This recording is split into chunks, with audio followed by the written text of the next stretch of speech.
Li Tirkiye piştî ku Wezîrê Karûbarê Navxweyî Süleyman Soylu li ser televîzyonan wêneyê hevseroka HDP Pervîn Buldan yê di proseya aştiyê de li Qenddîlê hatibû girtin nîşan da û her wiha parlamentera HDP ya agirî Dîlan Dîrayet Taşdemîr jî bi çûyîna çiyayên garê sûcdar kir. Hevseroka HDP Pervîn Buldan di civîna Koma Partiya xwe de bersiv davanî dayên Soylu û got ji ber ku AKP di operasyona garê de negihiştiye armanca xwe niha jî hêrîşî HDP dike û hev didin ku berpirsyariya xwe vê mijarê de bidin ji bîrkirin û bi tawambariya HDP xwe ji van sûcan rizgar bikin.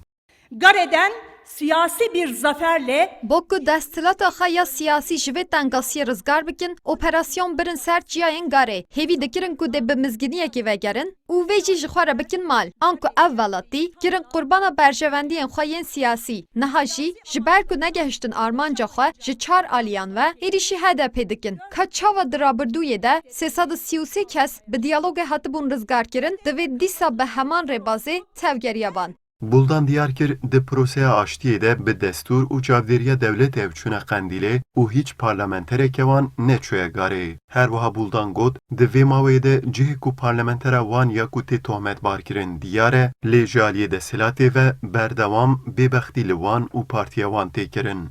attığı iftiralara, yalanlara Ji bêbextî û derevan navastin. Di vê demê de ev cihê ku parlamentera me lêbû diyar e. Her tişt li holê ye. Gelo hiç nafikirin. Ka dê çawa xwe ji binî vê propagandaya reş paqij bikin. Ev êrîş û tewanbar kirin ji ber nixûmandina sûcên wan bi xwe ye. Heger gotinên xwe îspat nekin, ew bi xwe bêbext û derewkerin. Buldan da haftina xwe de balkişan ser sizadana parlamenterê HDP Ömer Faruk Gergerlioğlu jî û got ev sizayê bi her awayî siyasî ye.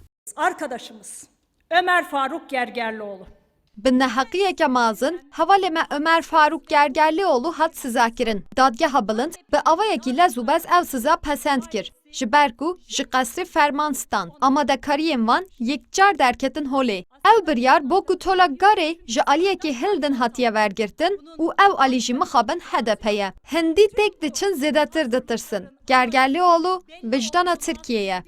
Buldan iddia jî kir ku di hilbijartinê de desilat dê bersiva van kiryaran bibîne. Her wiha Buldan got jî Wezîr Süleyman Soylu çav berdaye postê Serokkomar Erdoğan. Ji loma hewl dide bi ser HDP re vê armanca xwe pêk bîne. Lê ew dê bi tu awayî nehêlin ji ber rakêşî û armancên xwe yên navxweyî HDP wekî amûr bikarbînin.